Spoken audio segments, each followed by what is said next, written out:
El día que mi hija murió, el mundo no se detuvo. El cielo siguió del mismo color, la calle igual de ruidosa, el panadero gritó sus precios y el perro del vecino ladró como todas las mañanas. Pero algo dentro de mí se rompió sin que nadie lo notara. Ni siquiera yo supe en ese instante cuánto me iba a doler durante los años siguientes. Solo supe que mi hija, mi única hija, ya no respiraba, y que en mis brazos tenía una criatura tibia y frágil, su hija, mi nieta, llorando sin saber lo que había perdido. Llorando por una madre que nunca conocería. El hospital no era un lugar para quedarse. No teníamos seguro, y aunque los médicos hicieron lo que pudieron, me lo dijeron con un tono seco, como si hubieran dicho que se había ido la luz o que se habían acabado las gasas. Su cuerpo, cubierto por una sábana blanca, y yo con una bolsa de plástico que contenía sus cosas, una chaqueta, un monedero con 2 billetes doblados, una agenda vieja con papeles sueltos, una foto mía en blanco y negro cuando yo tenía 30. Me quedé sentada en la banca del pasillo con el bebé dormido en brazos, esperando que alguien me dijera qué hacer. Nadie lo hizo. Mi hija se llamaba Almudena. Era callada, trabajadora, buena. Se enamoró de un hombre que la deslumbró con trajes caros y relojes de oro. Ella trabajaba de camarera en un bar de hotel. Él llegó una noche con 2 tipos que no dejaban de mirar por encima del hombro. Era más guapo de lo que me gustaba admitir, pero tenía esa forma de sonreír sin que la sonrisa llegara a los ojos. Yo no sabía que era un mafioso. Mi hija tampoco. Se lo dijo una compañera del bar, semanas después de que empezaran a salir. Pero ya era tarde. Ella lo quería. Al principio, él parecía quererla también. La recogía en coche, le compraba cosas que ella nunca pidió, se mostraba atento, cariñoso. Cuando supo que estaba embarazada, Almudena me lo contó emocionada.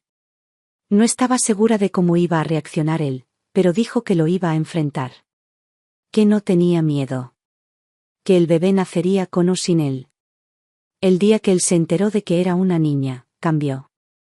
Ella tenía 5 meses de embarazo. Volvió una noche a casa llorando, con la cara rota. Me abrazó y me dijo que no sabía qué había hecho mal. Dijo que él le había gritado que no necesitaba hijas, que necesitaba un hijo varón. Que las hijas no servían en su mundo. Que si alguien llegaba a saber que tenía una hija, lo arruinaría. No volvió a buscarla. Ella lo llamó 1 o 2 veces, desesperada, pero él no contestó. Pasaron los meses, y Almudena se fue apagando. Yo intentaba animarla, pero estaba agotada. Trabajó hasta el 7º mes. A veces no comía para dejarme a mí la comida. Dormía poco. Le dolía la espalda, los pies, la cabeza. Pero nunca se quejaba. Solo decía que haría lo que fuera por esa niña. Cuando llegó el momento del parto, fue todo tan rápido que no tuvimos tiempo de prepararnos. La ambulancia tardó. El centro de salud no tenía medios.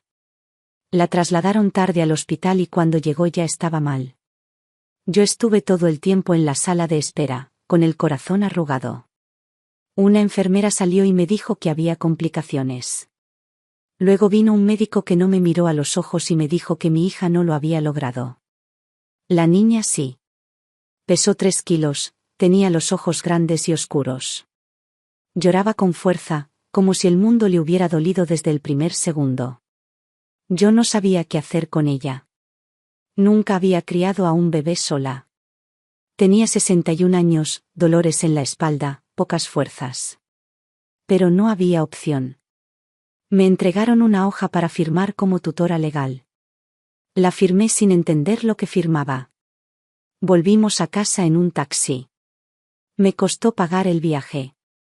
Llevaba a la niña envuelta en la manta que Almudena había cosido durante el embarazo, una manta con ositos torcidos que ya me parecía un tesoro.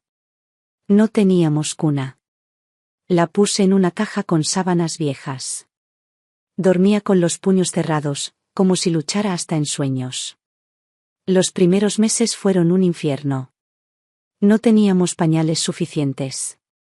Me pasaba el día lavando trapos, hirviéndolos. La leche en polvo era carísima. Solo comía arroz, pan duro, lo que podía conseguir en la parroquia. Fui a pedir ayuda a los servicios sociales. Me dijeron que el trámite era largo. La niña lloraba por las noches, yo también. No había calefacción. Me acostaba con ella para darle calor. Le cantaba las canciones que le cantaba a Almudena, pero el llanto no se iba. Pensé en él. El padre. Me costó semanas reunir el valor, pero llamé al número que tenía mi hija en su agenda. Contestó un hombre con voz seca. Le dije quién era. Me contestó que no tenía nada que ver con ninguna niña. Que no se me ocurriera llamarlo de nuevo. Que si alguien sabía que tenía una hija, le traería problemas. Me dijo que su mundo no era para niñas. Me colgó. Ese día lloré como no lloraba desde el funeral. Quise reventar ese teléfono contra la pared. Quise ir a buscarlo y gritarle en la cara. Pero tenía que alimentar a una criatura. No tenía tiempo para el odio. Lo guardé en el pecho, lo cerré bien, lo tapé con silencio. Le puse de nombre Lucía. Lo elegí yo sola. Era el nombre que Almudena había mencionado una vez, mientras se acariciaba el vientre. Me dijo que si era niña, quería que se llamara Lucía porque era un nombre que traía luz. Yo la miré en ese momento y no dije nada. Y ahora, esa niña sin madre ni padre, con los ojos enormes, se llamaría así. Lucía creció entre oscuridad, frío y paredes húmedas. Pero también con caricias, con mis manos temblorosas que la sostenían aunque me dolieran los huesos. Con mis historias al anochecer, inventadas para que no sintiera que el mundo era tan cruel como realmente era. Con un amor que a veces no alcanzaba para calmar el hambre, pero sí para mantenerla viva. Nunca volví a intentar contactarlo. A veces, por las noticias, lo veía de fondo. Su nombre aparecía relacionado con empresas, con políticos, con licitaciones públicas. Nadie sabía la verdad. Nadie imaginaba que esa figura poderosa había negado a su propia hija como si fuera basura. Yo sí lo sabía. Y cada vez que veía su cara en un periódico o una pantalla, me juraba que algún día la vida se lo haría pagar. Lucía no sabía nada. Cuando me preguntaba por su madre, le decía que fue una mujer buena, dulce, que la quiso mucho. No le hablaba del dolor. No le decía que murió sola, rodeada de desconocidos, sin que él apareciera. Nunca mencioné a su padre. Para ella, no existía. Solo tenía una madre ausente y una abuela cansada que hacía lo posible por llenar los vacíos. Me aferré a esa niña. Era todo lo que me quedaba. Cada sonrisa suya era una victoria. Cada paso, cada palabra, cada diente que salía, era una señal de que habíamos resistido. Pero en el fondo, yo sabía que crecería. Que querría saber. Que el pasado volvería, tarde o temprano. Por eso escribí todo.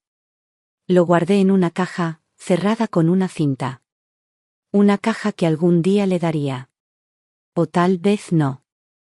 El tiempo lo decidiría. Por ahora, lo único que importaba era que estaba viva. Que estábamos juntas. Que la oscuridad no nos había tragado del todo. Y que el mundo, por cruel que fuera, aún no nos había vencido. No del todo. Lucía empezó a caminar a los 10 meses. Tropezaba con frecuencia, pero no lloraba. Se levantaba sola, apoyándose en los muebles, agarrándose con manos pequeñas y firmes, decidida a seguir adelante. Ya entonces era así. No se rendía. Aprendió a mantenerse de pie en un mundo que no la quería de pie. Yo la miraba desde la mesa de la cocina, con el agua hirviendo en una olla y un trozo de pan duro para cenar, preguntándome cómo había salido tan fuerte si todo en su vida había sido tan frágil desde el primer segundo. Vivíamos en un piso de una sola habitación. Las paredes estaban manchadas de humedad. En invierno se descascaraban y en verano olían a encierro. Teníamos una estufa vieja que funcionaba a ratos. Yo la arrimaba al colchón donde dormíamos juntas, esperando que el calor no se escapara antes de que llegara la mañana. A veces me despertaba en mitad de la noche solo para tocarle los pies y asegurarme de que estaban calientes. Me daba miedo que se me muriera de frío. En el armario no había ropa de sobra. Reciclaba camisas mías, las cortaba, cosía dobladillos torcidos, inventaba pijamas con manteles viejos. Nada combinaba. Nada importaba. Los vecinos del tercer piso nos traían de vez en cuando algo de comida.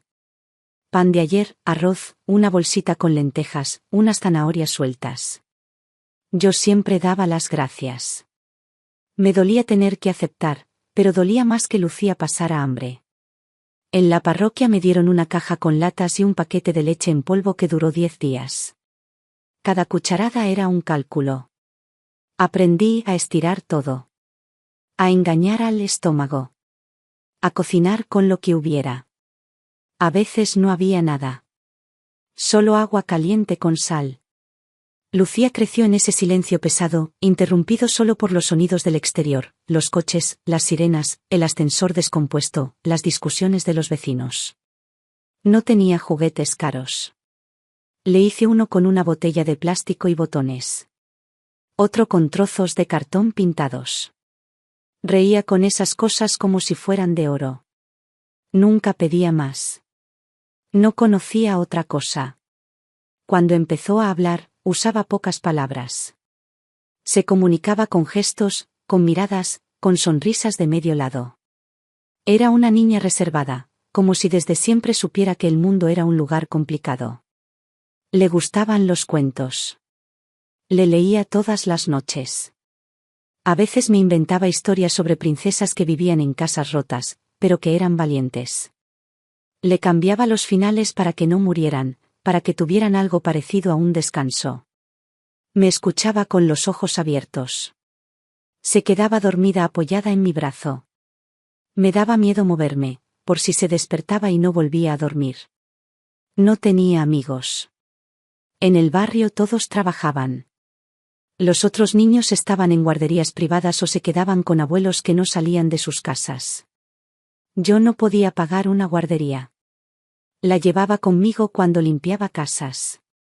Se sentaba en una esquina con una libreta y un lápiz. No se quejaba. Jugaba sola. A veces canturreaba. Otras veces solo miraba. Una señora me dijo una vez que daba miedo lo callada que era. Yo le respondí que prefería una niña tranquila a una niña rota. No volvió a decir nada. A los 4 años la llevé a un colegio público. Le cosí un uniforme con ropa de segunda mano. Lloró el primer día. Yo también. Se me quedó mirando cuando cerraron la puerta del aula y sentí como si me arrancaran algo de dentro. Caminé hasta casa con las manos vacías, como si me hubieran amputado los brazos. Fue la primera vez en años que estuve sola durante horas. No supe qué hacer con el silencio. En la escuela aprendió rápido. Le gustaban los números, los libros. La profesora me dijo que era lista, muy lista, que tenía una capacidad especial para concentrarse. Me lo dijo como si fuera un regalo. Yo lo tomé como una carga. Porque en este país, ser lista sin dinero es como tener alas y no tener cielo. Me dio miedo que se ilusionara. Que quisiera más de lo que la vida podía ofrecerle. Que esperara a algo distinto. Pero ella no hablaba de futuro. Solo del presente. De las letras, de los cuentos, de las canciones. Nunca preguntó por su padre. Nunca preguntó por su madre. Yo le hablaba de Almudena como si aún estuviera viva. Le decía que tenía su misma sonrisa. Que le gustaban los mismos colores. Que era fuerte como ella. Nunca le dije cómo murió. Ni dónde. Ni con quién. Guardé todas las fotos en una caja, debajo de la cama. Una caja con doble fondo donde también estaban las cartas de él. Las amenazas. Los papeles del hospital. Todo lo que algún día tendría que contarle. Pero no aún. A veces, cuando dormía, me sentaba a su lado y le hablaba en voz baja. Le pedía perdón. Le decía que ojalá pudiera darle más. Que ojalá su vida no hubiera empezado así. Que yo solo era una mujer vieja, cansada, y que intentaba no hundirse. Le acariciaba el pelo y le pedía al cielo que no me la quitara. Que me diera al menos unos años más para cuidarla. La vida era eso. Días iguales, noches largas, inviernos difíciles. Yo trabajaba cuando podía, lavaba escaleras, limpiaba baños, cocinaba para otros. Siempre con la espalda encorvada y las manos rojas. Nunca enfermé. No podía permitírmelo. La idea de que algo me pasara y ella quedara sola me quitaba el sueño. No teníamos familia. No teníamos a nadie. Solo nos teníamos la una a la otra. Lucía creció sin saber qué significaba tener un padre. Veía familias en la calle, en el parque, en la tele. No decía nada. Yo le enseñé a no preguntar. A no mirar lo que no teníamos. A conformarse con lo que sí. Pero por dentro, sabía que en algún momento, todo eso que yo enterré iba a salir. Que algún día, esa niña que hablaba poco y observaba mucho iba a querer saber por qué su historia era distinta. Hasta entonces, solo me quedaba protegerla. A mi manera. Con lo poco que tenía. Con la memoria de mi hija muerta y la rabia contra ese hombre que vivía en el lujo mientras nosotras compartíamos una sopa aguada y contábamos monedas para comprar pan. Pero seguíamos vivas. Y eso, aunque no lo pareciera, ya era una forma de resistencia. Lucía cumplió 12 años en silencio. No pidió fiesta. No preguntó si habría pastel. Solo me miró a los ojos y me dijo gracias cuando le entregué una camiseta que había conseguido en una tienda de saldos. Era 2 tallas más grande, pero se la puso al instante. Dijo que era suave. Le sonreí y fingí que todo estaba bien. Guardé las lágrimas para después, cuando fue al baño. Me senté en la cocina, en esa silla coja de patas desiguales, y pensé que esa niña ya no era una niña. Que había algo en su mirada que se estaba endureciendo. A los 13 empezó a trabajar. Nadie me lo pidió. Fue ella quien tomó la decisión. Un día volvió del colegio y me dijo que la panadería de la esquina buscaba a alguien para ayudar los fines de semana. Le pregunté si quería hacerlo. Me dijo que no era cuestión de querer. Que lo haría. Punto. La dueña era una mujer viuda, con mal carácter pero manos rápidas. Lucía aprendió enseguida. A envolver bollos, a calcular el cambio, a soportar comentarios desagradables sin torcer el gesto. Se levantaba antes de las 6 los sábados y domingos. Volvía a casa con las uñas sucias de harina y la espalda cansada. Pero no se quejaba. Guardaba cada moneda en una caja de cartón con dibujos hechos por ella misma. Me mostraba lo que había ganado con un orgullo seco, sin alardes. Yo le decía que no hacía falta, que el dinero era para sus cosas. Ella me contestaba que lo sabía. Que por eso lo guardaba. Para pagar libros. Para comprar calcetines nuevos. Para ayudar. Le compré una mochila usada para el instituto. Cada año conseguía los libros de segunda mano, algunos rotos, otros marcados con bolígrafo. Ella los forraba con papeles de revistas. No decía nada. No protestaba. Sabía que era eso o nada. Empezó a estudiar más que antes. Se pasaba las tardes con los codos sobre la mesa y la lámpara rota encendida a medias. A veces me despertaba a las 2 de la madrugada y la encontraba dormida encima de los apuntes, con la boca entreabierta, los dedos aún aferrados al bolígrafo. Me acercaba despacio, le ponía una manta encima y apagaba la luz. En el instituto no tenía muchos amigos. Decían que era rara. Que siempre estaba sola. Que no hablaba a menos que fuera necesario. Me lo contaba sin tristeza, como quien cuenta que llueve o hace frío. Me decía que no tenía tiempo para tonterías. Que los otros se preocupaban por ropa y redes sociales. Que ella tenía cosas más importantes. Me lo decía con voz firme, pero yo sabía que dolía. Que por dentro se estaba haciendo una coraza. Que no quería que nadie la viera débil. A los 14 consiguió otro trabajo. Por las tardes cuidaba a un niño de 3 años en una casa grande, con un jardín que olía a césped recién cortado. Volvía con los ojos cansados y las manos rojas de lavar platos. Me contaba que la madre del niño la trataba como si fuera invisible. Que le dejaba notas con órdenes, sin decir hola ni gracias. Pero ella cumplía todo. Nunca llegó tarde. Nunca falló. Me decía que el niño era tranquilo, que le gustaba dibujar, que a veces se dormía en su regazo. Y yo pensaba que ningún niño debía dormirse en los brazos de una adolescente que trabajaba desde los 13. Había días en los que yo misma olvidaba su edad. Hablaba con tanta seguridad, con tanta frialdad a veces, que se me olvidaba que aún era una niña. O que debía serlo. Pero luego la veía dormida, con los pies encogidos por el frío, o comiendo pan con mantequilla como si fuera un festín, y recordaba que el mundo le había robado la infancia. No tenía fotos de bebé. Ninguna enmarcada. Ninguna con su madre. Nunca me pidió una. Tal vez sabía que no la sabía. Tal vez prefería no saber. Crecía con la certeza de que había nacido en un sitio donde se sobrevive, no se vive. Donde los cumpleaños son un lujo y las navidades son una cena con lo que haya. Yo hacía lo que podía. A veces no era suficiente. A veces ni yo creía que lo fuera. A los 15, Lucía me pidió que la dejara estudiar por las noches. Quería apuntarse a un curso de criminología básica que daban en un centro comunitario. Era gratuito, pero tenía que moverse hasta otro barrio, lejos, y volver tarde. Dudé. Pensé en la inseguridad, en los riesgos.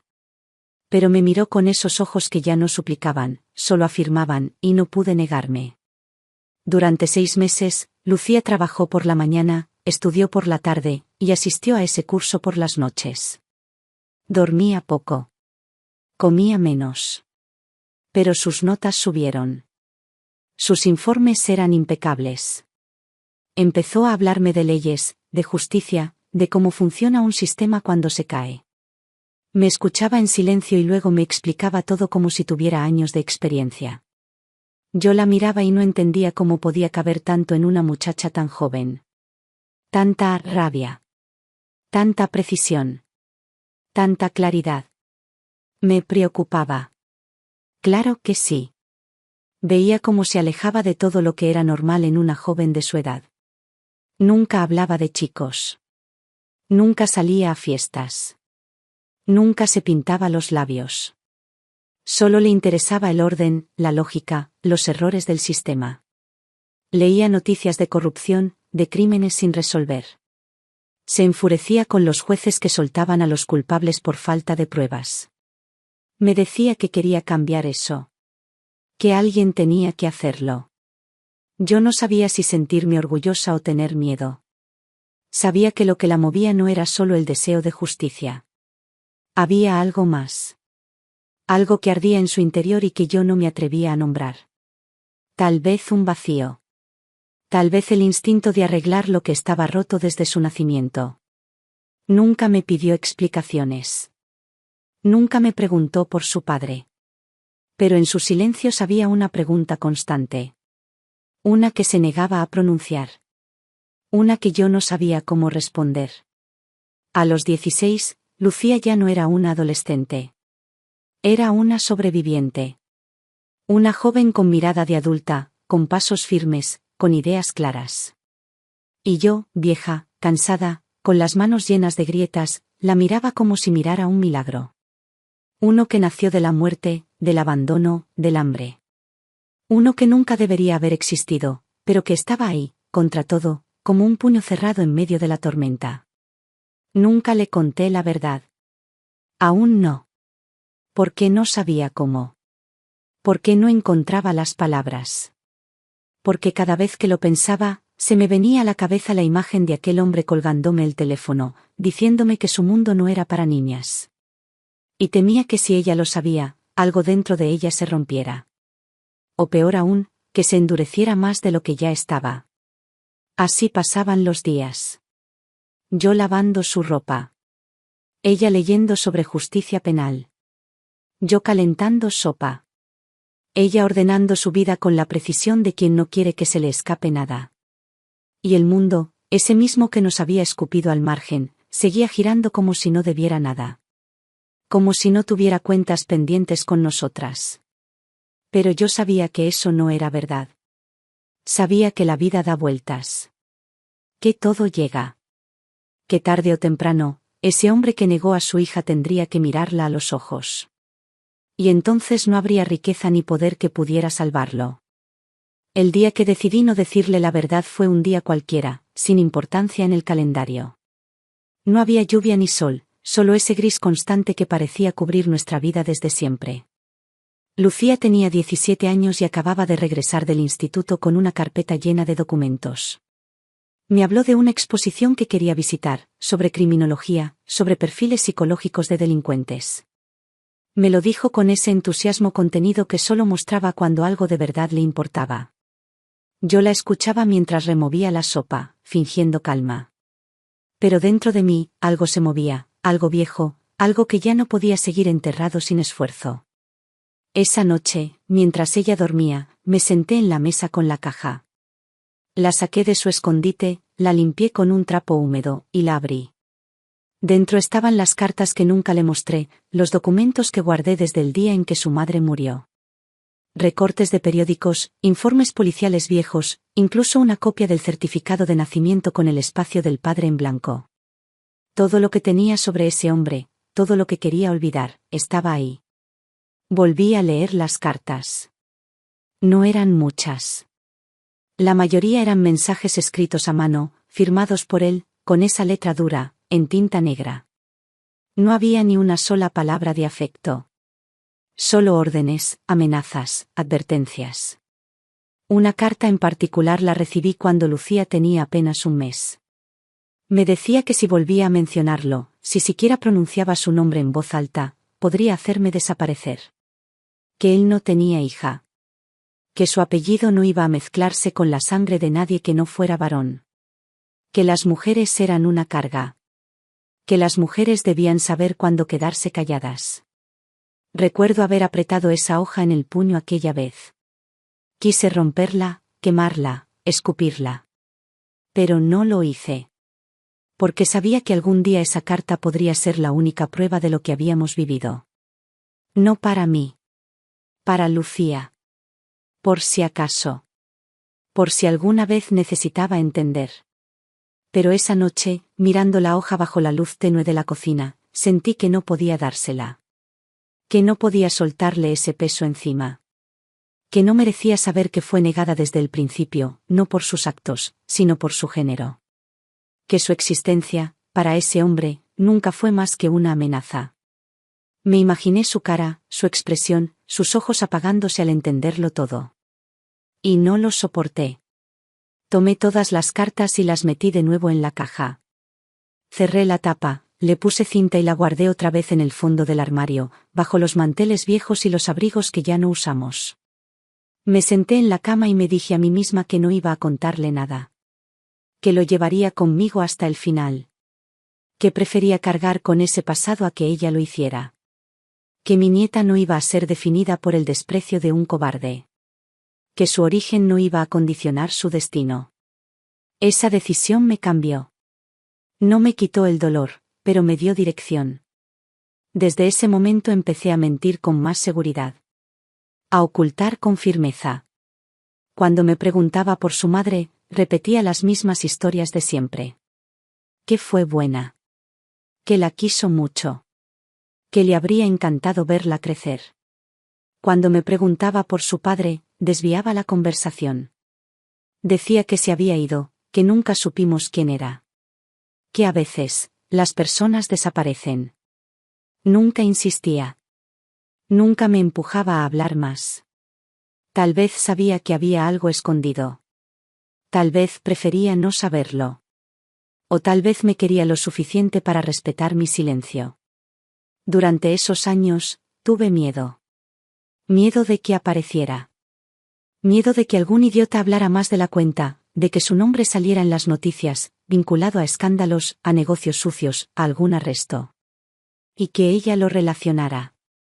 Nunca pasó. Él seguía en su mundo, con sus coches, sus fiestas, sus trajes de marca. Vivía bien. Rodeado de hombres como él. Hombres sin alma.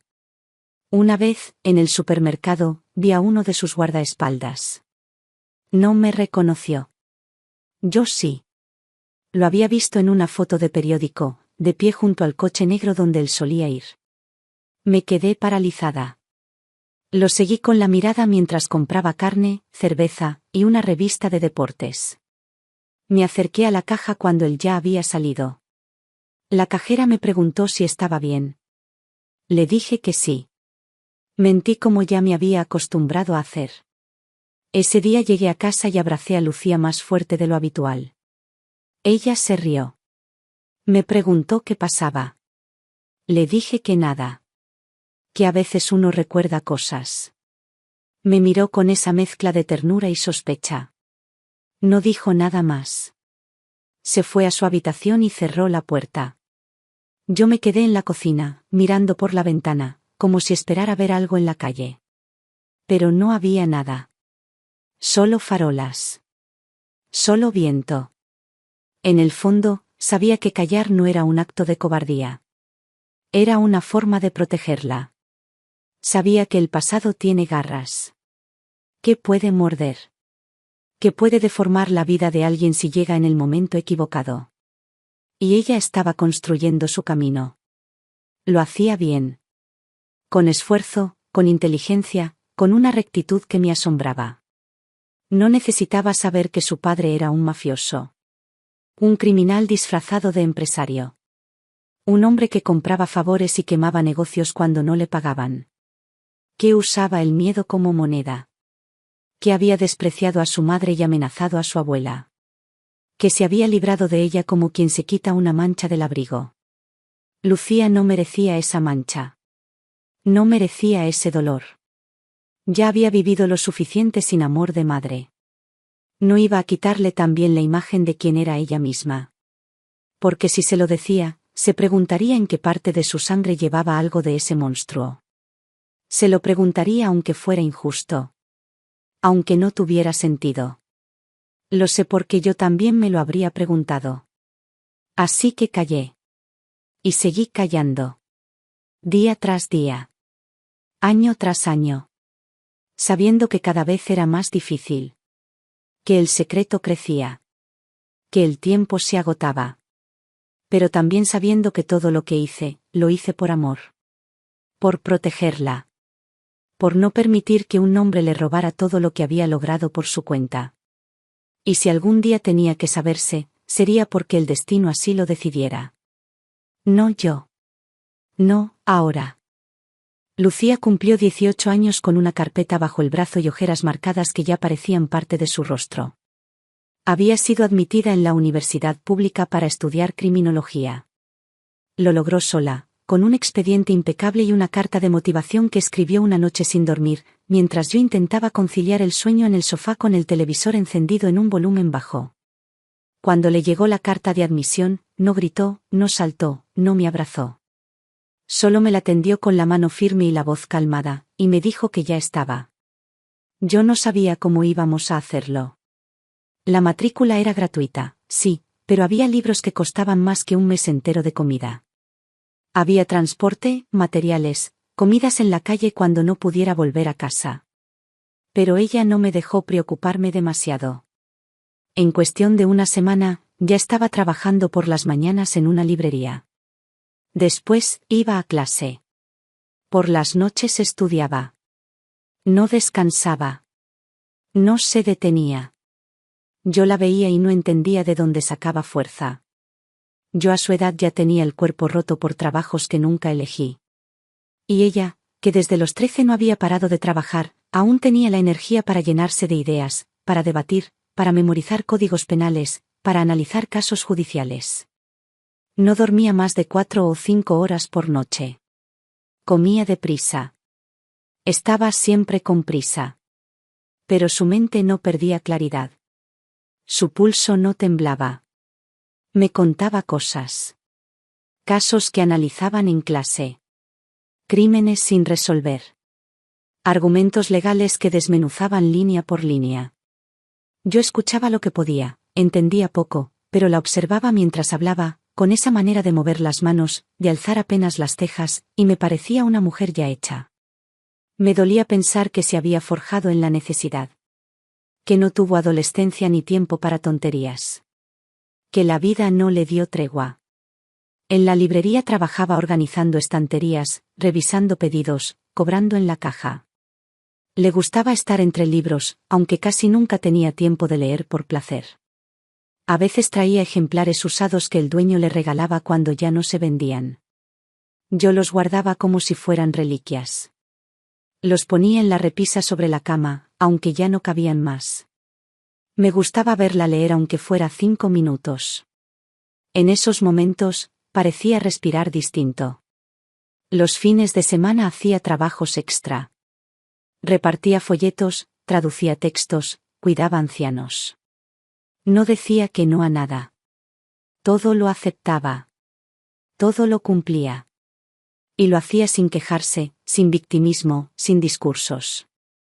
Solo seguía adelante, como si tuviera un reloj interno que no le permitiera detenerse. A veces me preocupaba. Le notaba el cuello rígido, la mandíbula tensa, los ojos rojos. Le pedía que descansara. Que dejara al menos una cosa. Ella me miraba con esa expresión suya que no era desafiante, pero tampoco dócil. Me decía que no podía. Que ya habría tiempo para dormir. Que ahora era el momento de moverse. En clase era de las mejores. Lo supe por una profesora que vino una vez a dejarle un documento a casa.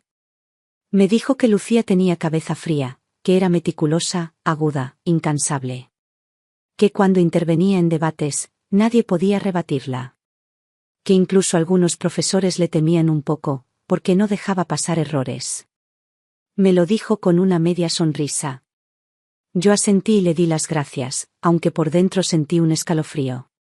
Porque ese carácter que todos admiraban, yo lo conocía desde que era una niña. Esa forma de no dejar pasar nada. De recordar cada cosa. De no olvidar jamás. Nunca tuvo pareja. No porque no pudiera, sino porque no quería. A veces la miraban chicos, se le acercaban, intentaban bromear. Ella respondía con cortesía, pero mantenía la distancia. Decía que no tenía tiempo. Pero yo sabía que también era otra cosa. Algo más hondo. Algo que no me decía, pero que podía leer entre líneas. Una desconfianza natural, un límite instalado desde el origen. Lucía no confiaba fácilmente. Ni siquiera en mí lo hacía del todo. Había una parte de ella que estaba sellada. A los 20 años, ya trabajaba como asistente administrativa en una comisaría, gracias a una beca de prácticas. Vestía con sobriedad, hablaba con claridad, respondía con firmeza. La respetaban. Incluso la temían. Un inspector me llamó un día por error, pensando que era su madre, y me dijo que esa chica tenía madera de mando. Que no era común ver a alguien así. Que había algo en su manera de mirar que desarmaba al que se le ponía delante. Lucía nunca hablaba del futuro. Vivía instalada en la urgencia del presente. Pero yo sabía que tenía ambición. No de poder, sino de justicia. No quería escalar por figurar. Quería estar donde se toman decisiones porque creía que solo desde ahí podía corregir lo que estaba torcido. Nunca usó esas palabras, pero yo lo sabía. La forma en que leía los códigos, en que discutía sentencias, en que se preparaba para los exámenes. Todo tenía un propósito. Una dirección. Yo, por mi parte, envejecía a su lado. Mis manos ya no servían para mucho. Mis rodillas dolían cada mañana. La vista me fallaba. Pero trataba de seguir su ritmo como podía. Me levantaba antes que ella, le preparaba café, pan tostado, un poco de fruta cuando había. A veces discutía con ella porque no comía lo suficiente. O porque se negaba a comprar zapatos nuevos. Me decía que aún servían. Que podía caminar un año más con ellos. Y yo no insistía. Porque sabía que lo decía en serio.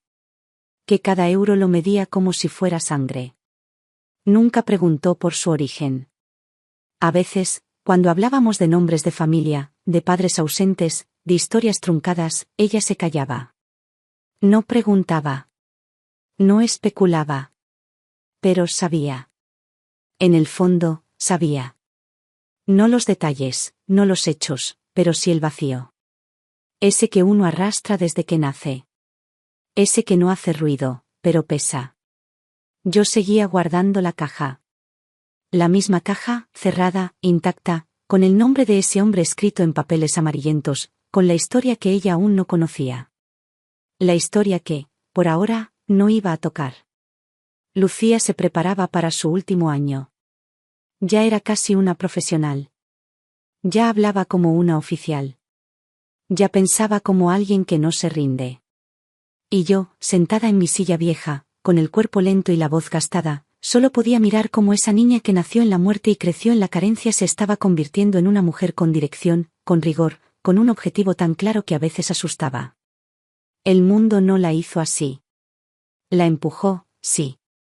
La golpeó, claro. Pero lo que era, lo que realmente era, lo construyó ella. A golpes de voluntad. A pasos firmes. A base de no rendirse nunca. Y aunque yo ya sentía que mis días eran contados, me aferraba a la idea de verla terminar. De verla llegar a donde quería. De saber que todo ese esfuerzo, ese silencio, ese dolor guardado, había servido para algo. Que no habíamos vivido en vano. Lucía terminó la carrera con matrícula de honor. No celebró. No hubo fiesta, ni fotos, ni brindis. Guardó su diploma en una carpeta azul, lo metió en el cajón donde tenía sus documentos y volvió al trabajo como si nada hubiera cambiado. Pero todo había cambiado. Ya no era una estudiante. Era una profesional con el expediente más impecable de su promoción y una hoja de vida que hacía temblar a los jefes que la leían. No porque fuera famosa, sino porque era impecable. Porque no había grietas, no había favores, no había apellidos ni contactos. Todo era mérito. Y eso asusta más que cualquier apellido ilustre. Consiguió plaza en la Policía Nacional al primer intento. El examen fue duro. Las pruebas físicas, más. Pero la mente de Lucía era un arma que nadie podía igualar.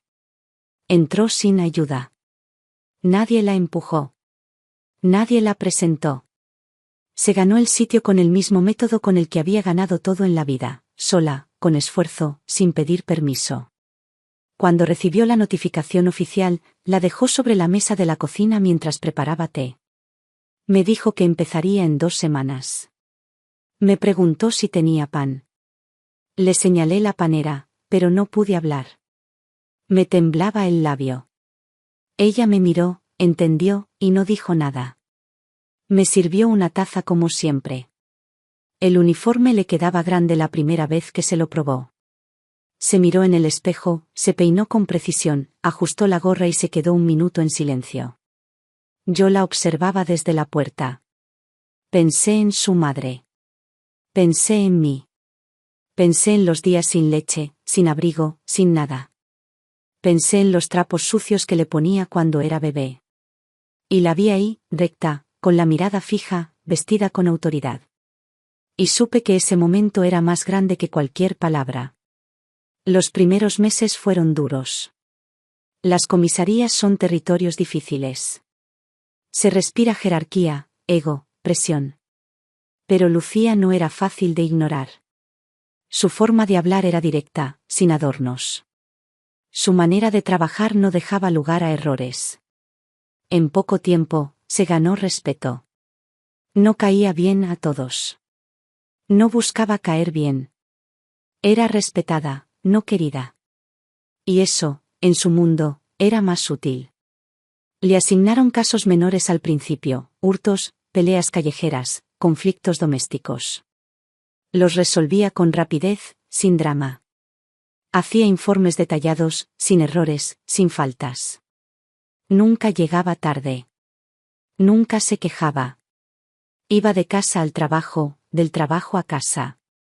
Vivía con orden. Con disciplina. Su vida era una línea recta. Yo la veía poco. Salía antes de que yo me levantara. Volvía tarde, cansada, con ojeras más profundas. Pero traía pan, algo de fruta, alguna cosa del supermercado. Me preguntaba si había tomado mis pastillas.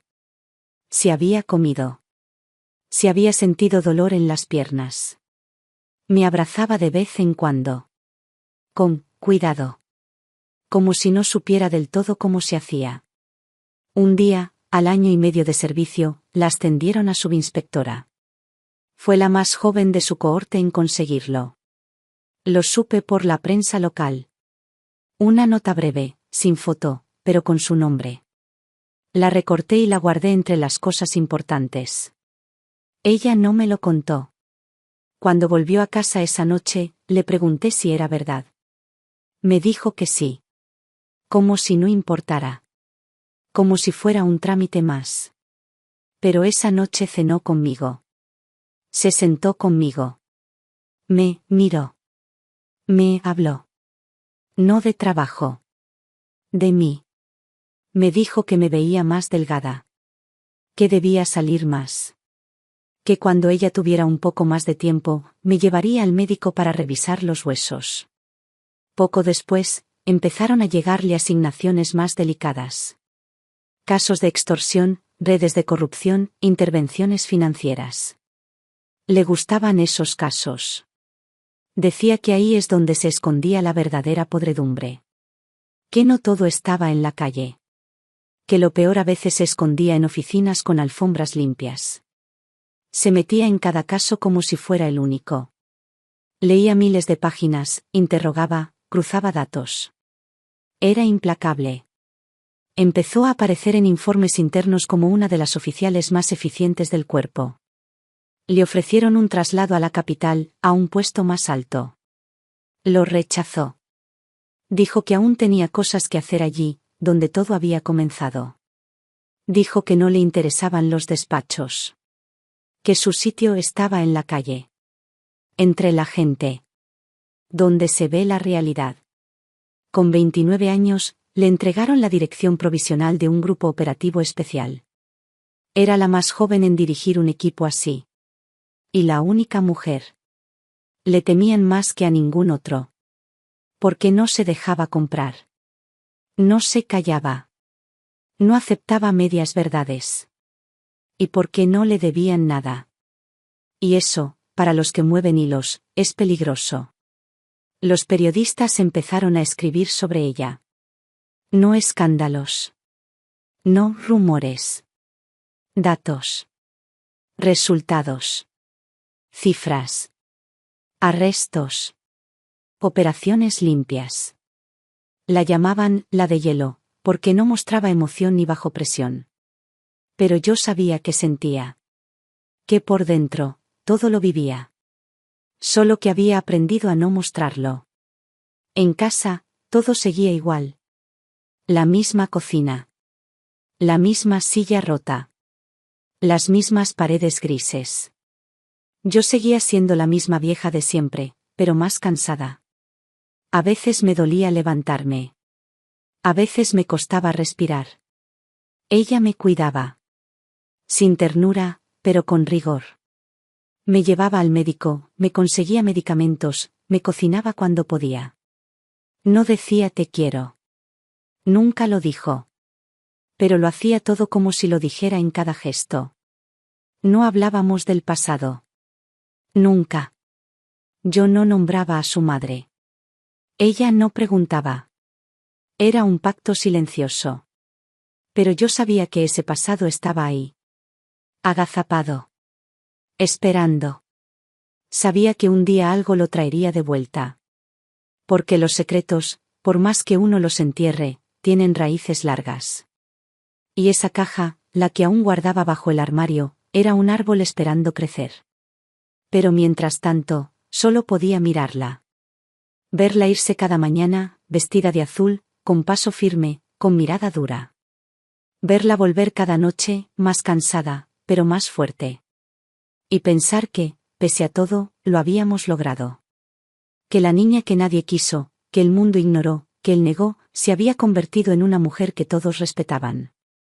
Y aunque mi cuerpo ya no respondía como antes, mi mente seguía viva. Y lo sabía. El destino no había terminado con nosotras. Aún tenía algo preparado. El informe llegó una mañana cualquiera, doblado en la carpeta de expedientes que Lucía revisaba cada día antes de salir a la calle. No tenía nada especial. Un nombre, un alias, una red de negocios vinculados a extorsiones sistemáticas. Comerciantes obligados a pagar una cuota mensual por protección. Amenazas veladas. Algunos casos de incendios en locales que se habían negado a pagar. Lucía hojeó el archivo, pasó las hojas con la mirada entrenada, tomó nota de los detalles, los contactos, los números. Era otro caso más. Uno de tantos. Lo marcó con un clip rojo y lo metió en su mochila sin saber que estaba leyendo el comienzo del principio. El nombre no le decía nada. Ignacio Serrano Rivas. 59 años. Empresario. Constructor. Dueño de una cadena de tiendas de materiales de obra. Varios contratos públicos. Cuentas sospechosas. Historial limpio. Demasiado limpio. Ya lo conocía sin saberlo. Ya lo había visto, aunque no lo reconociera. Pero el papel no tenía rostro. Era solo un nombre entre otros. Un enemigo sin cara. Yo me enteré por la televisión. Como siempre. El presentador leyó el informe de la mañana y mencionó una investigación abierta a un grupo empresarial de nombre ficticio, detrás del cual se sospechaba que actuaba un conocido empresario local. Las imágenes eran aéreas, tomadas desde un dron. Se veía el edificio blanco con cristales oscuros y la entrada con coches de lujo. Era él. Lo supe al instante. No por el edificio, ni por los coches. Lo supe por el temblor que me atravesó el cuerpo, como una descarga eléctrica que me devolvía 30 años atrás. No le dije nada a Lucía. No podía. No quería. Solo esperé. La vi salir esa tarde con su carpeta en la mano, la misma carpeta que había dejado sobre la mesa y que, sin saberlo, contenía la historia de su vida. Se fue como siempre, con paso firme, sin sospechar nada. Y yo me quedé frente al televisor apagado, viendo mi reflejo en la pantalla negra, sabiendo que el tiempo se había agotado. Que el silencio no iba a durar mucho más. Lucía empezó a tirar del hilo. Había algo en ese caso que no encajaba. Demasiados documentos falsos. Demasiadas propiedades puestas a nombre de terceros. Demasiadas conexiones con funcionarios públicos. Pero nada directo. Nada que permitiera una acusación sólida. Se metió más a fondo. Revisó contratos, interpeló a comerciantes, comparó patrones. Lo hacía con la precisión de un cirujano. Y poco a poco, fue armando un mapa. Un mapa que, sin saberlo, apuntaba directo al corazón de su propio origen. Un día llegó a casa más tarde de lo habitual. Se sentó frente a la mesa sin hablar. Me pidió agua. Se la bebió de un trago. Luego dijo una frase corta, sin emoción, pero que me hizo temblar por dentro. Este caso es más grande de lo que pensábamos. Le pregunté si era peligroso. Me dijo que no. Que era importante. Que no iba a dejarlo ir. Luego se levantó, se cambió de ropa y se fue a su cuarto. Cerró la puerta con el mismo gesto que hacía cuando tenía 13 años y necesitaba silencio para estudiar. Pasó las semanas siguientes como una sombra. Apenas comía. Apenas dormía. Soñaba con papeles, despertaba sobresaltada. Escribía notas en servilletas, en papeles sueltos, en los márgenes de los periódicos. Llenó su cuarto de carpetas. Yo ya no entraba. No porque me lo prohibiera, sino porque sabía que ese espacio se había convertido en una trinchera. No hablaba de lo que hacía. No necesitaba hacerlo. Su silencio era suficiente para entender que algo se estaba moviendo. Mientras tanto, en las noticias, el nombre de Ignacio Serrano comenzaba a sonar más fuerte. Empresarios detenidos. Intermediarios que hablaban. Pruebas que se filtraban. La red se estrechaba. Y yo, sentada frente a la radio o la televisión, escuchaba cada palabra como si fueran cuchillos. Porque sabía que se acercaba el momento. El cruce. El choque inevitable entre la sangre y la justicia. Lucía no sabía quién era él. No lo asociaba con nada. Era solo un nombre. Una figura lejana. Pero yo sí lo veía todo con claridad. Él había construido su imperio sobre la amenaza, el miedo, la extorsión. Lo mismo que usó contra mí cuando Almudena murió. Lo mismo que me escupió por teléfono cuando le pedí ayuda para criar a su hija. Y ahora, 30 años después, era su hija quien venía por él. Con papeles, con leyes, con fuerza. Una noche, Lucía llegó más tarde de lo habitual. Traía un sobre en la mano. Lo dejó sobre la mesa y se sirvió un té. Lo abrió con calma. Dentro había una copia de un contrato firmado por Ignacio Serrano, con pruebas de manipulación de precios, pagos ocultos, chantajes empresariales. Lo sostuvo con los dedos sin decir nada. Me miró. Me dijo que si esto se confirmaba, era suficiente para arrestarlo. Que había pruebas sólidas. Que lo tenían. Me dijo, lo tenemos, como si fuera cualquier otro. Como si no supiera. Y entonces supe que el momento se acercaba. Que ya no era cuestión de si le diría la verdad, sino de cuándo. Porque esa carpeta ya no era solo un caso más. Era la puerta al secreto que yo había guardado durante casi toda su vida. Y no iba a poder sostenerla cerrada por mucho más. Lucía pidió autorización para liderar el operativo. Le fue concedida. Nadie mejor que ella para cerrarlo. Nadie más capacitada. Era lógica pura. Era justicia. Pero también era el inicio del fin para mí. Porque cuando entrara en esa oficina, cuando lo mirara a los ojos, cuando lo oyera hablar, algo iba a pasar. Algo iba a cambiar. Y entonces, lo supe con una certeza que me heló los huesos, el destino no se esconde. Espera. Espera el momento justo. Y luego se presenta con toda su fuerza, sin pedir permiso. Mi nieta, la hija de mi hija muerta, estaba a punto de detener al hombre que la abandonó. A su propio padre. Y yo, vieja, cansada, sin fuerzas, no iba a poder evitarlo. El silencio de esos días era más denso que nunca. Lucía hablaba poco, pero no era por cansancio. Era concentración. Estaba dentro del caso como si fuera un túnel sin salida. Vivía con un solo pensamiento, un solo objetivo. Yo la miraba caminar por la casa, tomar café sin azúcar, revisar papeles a la luz de una lámpara vieja, y veía en su espalda el peso de lo que se venía. Lo que ella no sabía era que ese peso también era mío. Que mientras ella construía la verdad legal, yo contenía la verdad biológica como si fuera un dique a punto de romperse. Había días en los que pensaba decírselo. Llamarla mientras estaba en la cocina, pedirle que se sentara, darle la caja y soltarlo todo. Pero no podía. Me temblaban las manos, me dolía el pecho. No por miedo a ella. Por miedo a lo que eso haría con ella. Lucía era fuerte, pero también era exacta, estructurada, tajante. Tenía una idea de sí misma que no podía romperse.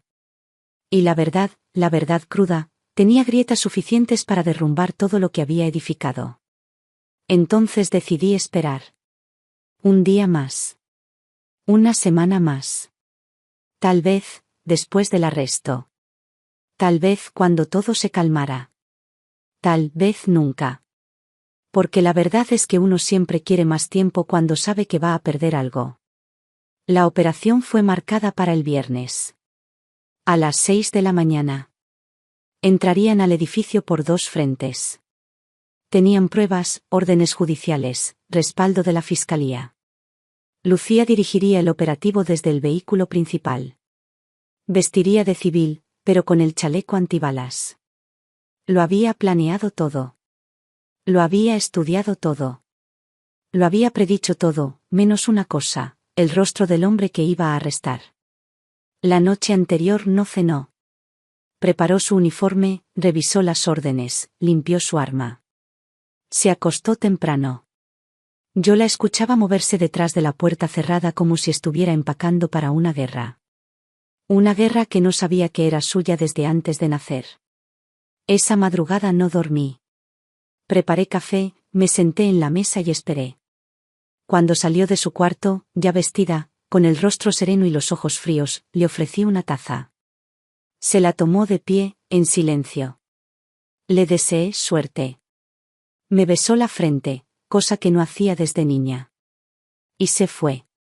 Cerró la puerta con cuidado, como quien no quiere hacer ruido. Yo me quedé ahí, en la cocina, con las manos temblando, sabiendo que ya no había vuelta atrás. Lo vi por televisión. Era inevitable. A las 8 de la mañana ya había cámaras en la puerta del edificio de Ignacio Serrano. La noticia corría por todos los canales. Importante empresario detenido por presunta implicación en red de extorsión y corrupción. Las imágenes eran en directo. Coches de policía. Hombres esposados. Papeles requisados. Y entre todos, uno, él. Caminaba entre dos agentes, las manos a la espalda, la cabeza alta.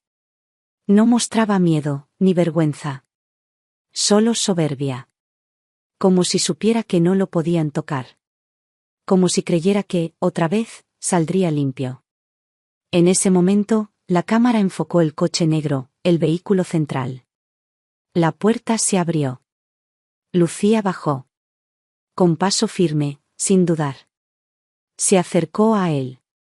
Le leyó sus derechos. Él la miró por primera vez. Nadie supo lo que vio. Solo ellos dos. Pero yo vi el gesto. Una vacilación mínima en sus ojos. Un segundo de desconcierto. Algo se le movió en la cara. Y ella, Lucía, lo miró como si fuera cualquier otro. Como si no reconociera nada. Como si lo hubiera borrado antes de saber quién era. Lo subieron al coche. Se lo llevaron. La operación fue un éxito. Lo dijeron en todos los canales. Las pruebas eran sólidas. No podría escapar. Esa noche, Lucía volvió a casa a las 11. Entró en silencio. Se duchó. Se cambió.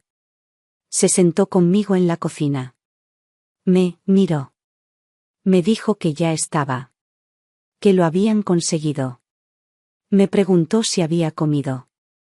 Yo asentí. No dije nada más. Me costaba hablar.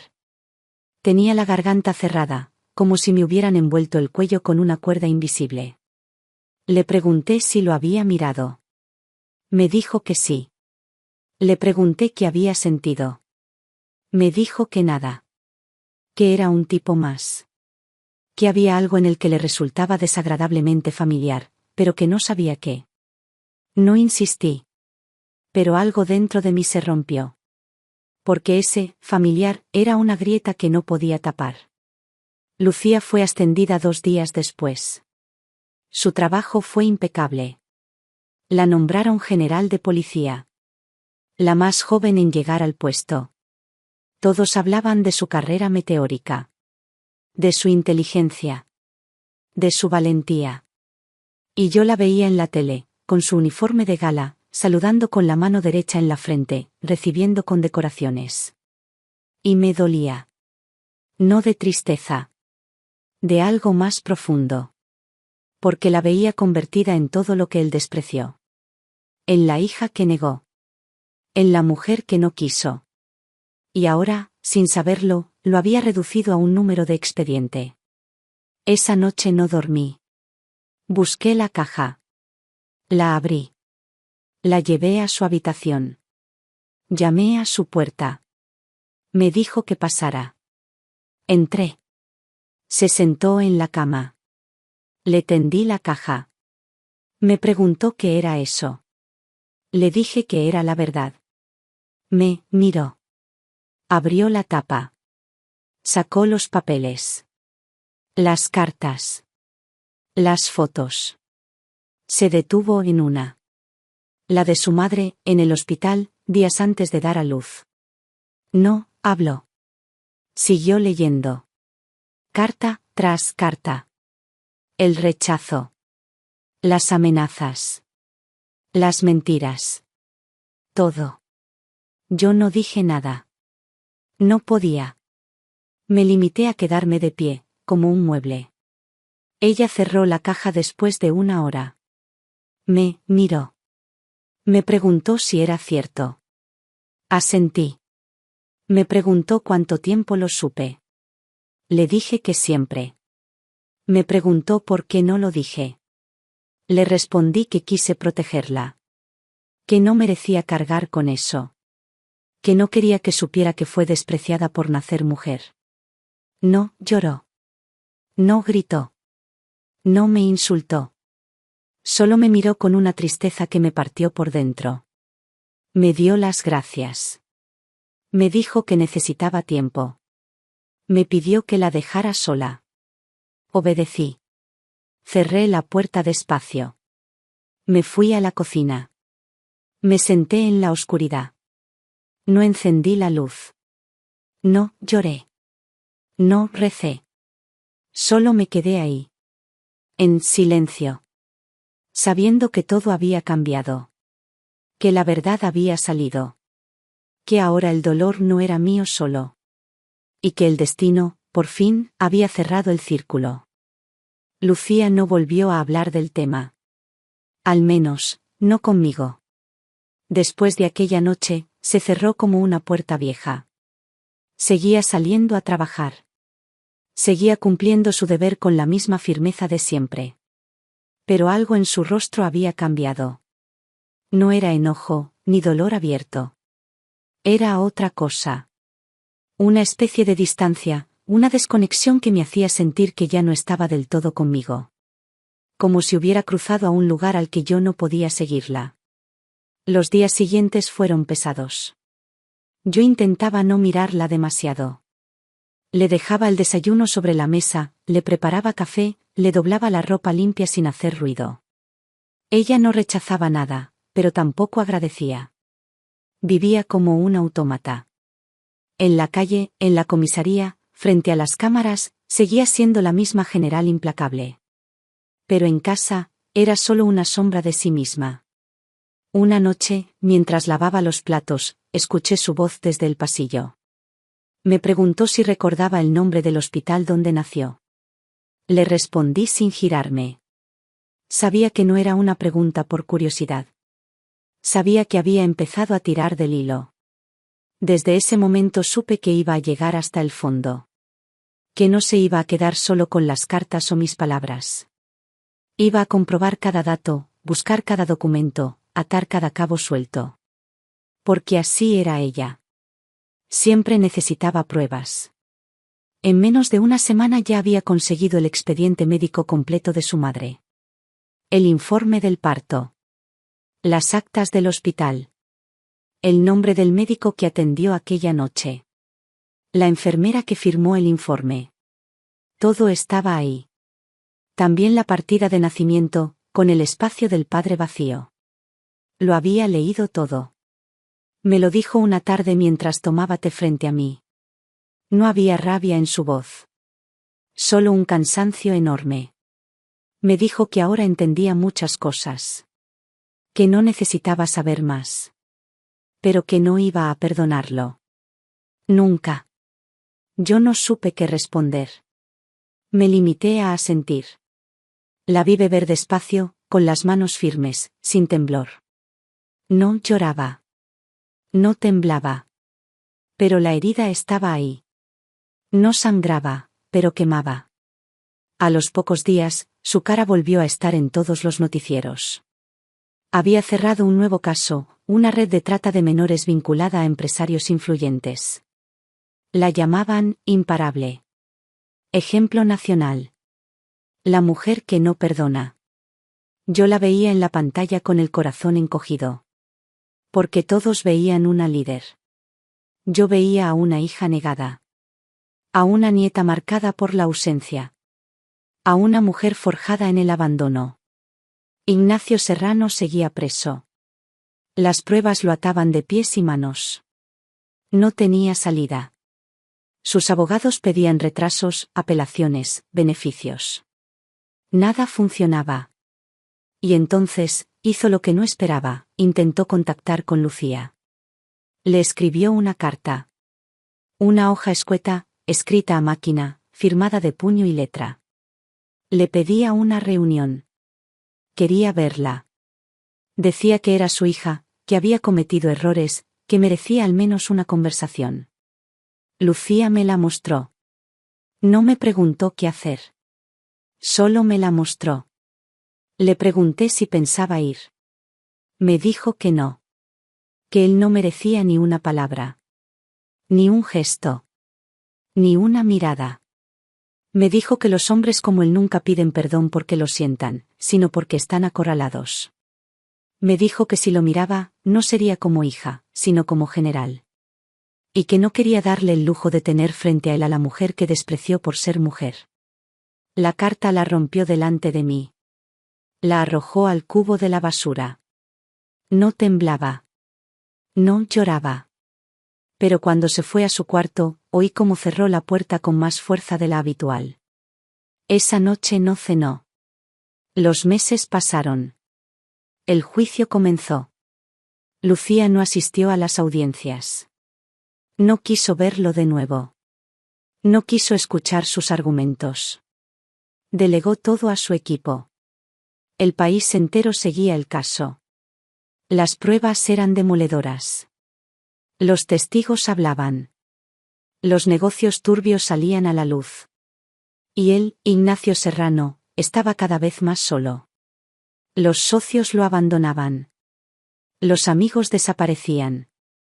Su fortuna se deshacía entre abogados y embargos. Yo lo vi en la televisión. En una de las transmisiones del juicio. Estaba más delgado. Más viejo. Ya no tenía ese porte arrogante. Lo cubría una chaqueta gris y barata. Miraba al suelo.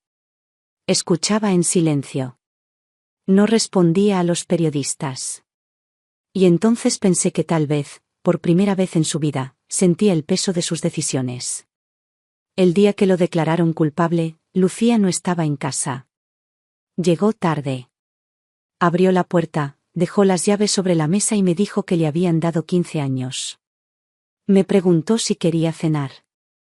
Le dije que sí. Me preparó sopa y pan con tomate. Cenamos en silencio. Al terminar, me miró y me dijo gracias. Fue la primera vez en meses que me lo decía. Esa noche durmió como no lo hacía desde hacía mucho. La oí respirar tranquila desde mi cuarto.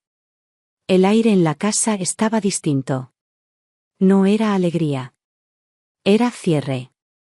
Era una puerta que se había cerrado para siempre. Días después, me pidió que le devolviera la caja. Quería guardarla en su habitación. Lo hizo sin decir nada más. Y yo, entendiendo que la historia ya no me pertenecía, se la entregué. Mi nieta había encarcelado al hombre que la trajo al mundo y la negó antes de verla nacer. Sin saberlo al principio. Conociéndolo al final.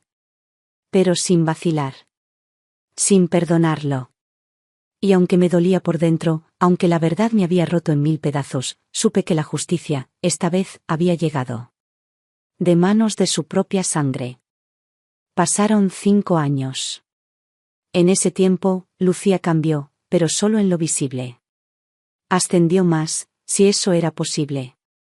Se convirtió en figura pública, en referente. Salía en entrevistas, daba conferencias, se reunía con ministros, participaba en cumbres internacionales sobre seguridad y corrupción. Pero seguía siendo la misma, reservada, firme, cortante.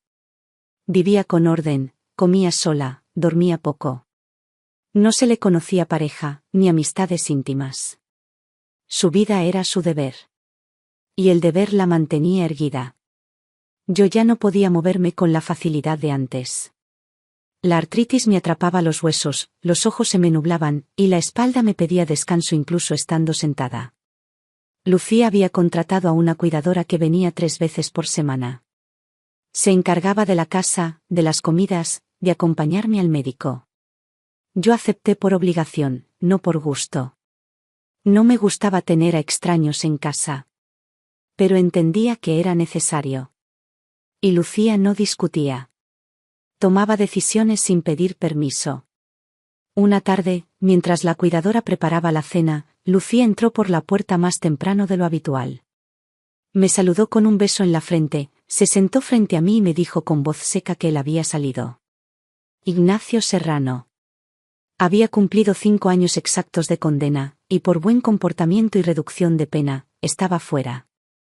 Lo dijo sin mirarme. Sin odio. Sin miedo. Solo como un dato. Yo no supe qué decir. El nombre aún me atravesaba como una astilla vieja, incrustada en el alma. Pregunté si había intentado contactarla. Me dijo que sí. Que llevaba semanas mandando cartas, correos, incluso había aparecido 2 veces en la entrada de la comisaría. Que quería verla. Que quería hablar. Lucía no había respondido. No lo había recibido. No pensaba hacerlo. Me dijo que no le guardaba rencor. Pero que tampoco le debía nada. Que ese hombre fue una sombra en su vida. Que había decidido no arrastrar más fantasmas. Que no quería darle la oportunidad de justificarse. Que los actos no se explican cuando se sostienen durante décadas. Se asumen o se olvidan. Yo asentí. No supe si sentir alivio o tristeza. Porque, al final, era su padre. No por elección. Por biología. Pero también era el hombre que condenó a su madre. Que me amenazó. Que desapareció. Y que ahora, viejo, solo, enfermo quizás, trataba de atarse a la única persona que había logrado algo en su vida. La única que no llevaba su apellido, pero que lo representaba mejor que sus hijos legítimos. Me contó que había investigado a sus medios hermanos. 3 varones. 2 alcohólicos. 1 en la ruina, con denuncias por violencia doméstica. Ninguno con estudios. Ninguno con rumbo. Criados con todo, educados con nada. Me dijo que Ignacio ahora vivía en un piso diminuto, que vendió todo para pagar abogados. Que nadie lo visitaba. Que vivía con una pensión mínima y un historial que lo excluía de cualquier círculo de poder. Una noche, semanas después, lo vio frente al edificio donde ella trabajaba. Estaba parado junto a un banco, con una bolsa en la mano, mirando al suelo. Lucía lo ignoró. Pasó por su lado sin girar la cabeza. No lo reconoció con los ojos. Lo reconoció con el cuerpo. Pero no se detuvo. Él intentó seguirla. La llamó. Ella no frenó. Un agente se le acercó. Le pidió que se fuera. Ignacio no discutió. Se marchó con la cabeza baja. Me lo contó al volver. Sin drama. Sin rencor. Solo como un hecho más. Yo sentí una mezcla extraña. De justicia. De derrota. De cansancio. Porque al final, todo se había dicho. Todo se había revelado. Pero nadie podía ganar del todo. Una mañana, me llegó una carta por correo. Era de él. Ignacio. Estaba dirigida a mí. Con letra temblorosa. Decía que no buscaba perdón. Que no esperaba redención. Que solo quería verme una vez. Que deseaba decirme algo antes de morir. No especificaba qué. Solo me pedía unos minutos. Que no lo odiara más. Que lo escuchara. Que no se lo pidiera a Lucía. Solo a mí. Me quedé un rato con la carta en la mano. No sabía qué hacer. No sabía si merecía ese gesto.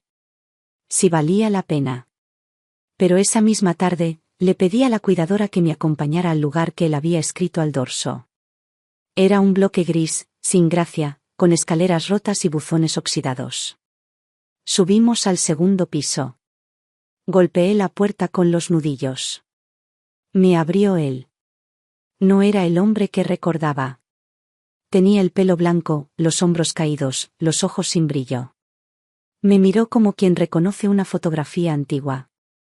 Me pidió que pasara. Lo hice. Había un sofá viejo, un cenicero lleno, una televisión pequeña encendida sin sonido. Me ofreció agua. No la acepté. Me senté. Él también. Pasaron unos segundos eternos. Hasta que me dijo que ya no dormía. Que la noche del arresto no lo había olvidado. Que la mirada de ella lo persiguió desde entonces. Que cuando supo quién era, cuando entendió que era su hija, quiso morirse. Pero no lo hizo. No tuvo valor. Me dijo que no sabía criar hijas. Que en su mundo las mujeres eran monedas, piezas de cambio, adornos. Que la madre de Lucía fue la única mujer que lo miró sin miedo. Que no la supo cuidar. Que la rompió. Que la mató. Me dijo que cuando lo metieron preso, esperó que ella le hablara. Que cuando salió, esperaba al menos un reproche. Pero que el silencio fue peor. Que el desprecio de una hija a la que nunca tocó, nunca miró, nunca amó, era más duro que cualquier condena. Me preguntó si ella algún día lo perdonaría. Le dije que no. Que lo mejor que podía hacer era aceptarlo. Que la única hija que valía la pena ya no necesitaba nada de él. Y que gracias a eso, era quien era. Entonces rompió a llorar. Un llanto viejo, espeso, sin forma. Lloró como quien se vacía. Yo lo miré. No sentí lástima. Solo justicia. Me levanté. Caminé hacia la puerta. Antes de salir, le dije lo único que necesitaba oír. Tu hija te sobrevivió. Y lo hizo sin ti. Y me fui. No me volvió a escribir. Después de aquella última visita, no volví a saber de Ignacio Serrano. No llegó más correo, no hubo llamadas, ni rumores, ni noticias. Me dijeron, tiempo después, que se había mudado a una residencia asistida en las afueras de la ciudad. Que estaba enfermo, que no salía, que apenas hablaba. Vivía entre otros viejos olvidados, hombres que una vez se creyeron poderosos y ahora eran solo sombra y memoria. Nadie lo visitaba. Ni sus hijos. Ni sus antiguos socios. Solo enfermeras de turno, y un enfermero joven que me dijo por casualidad que le hablaba a una foto vieja cada noche antes de dormirse. Nunca supe qué foto era. No pregunté. Lucía no volvió a nombrarlo. Era como si se hubiera evaporado. Su nombre, su historia, su figura. Todo. Pero yo sabía que no se había ido del todo.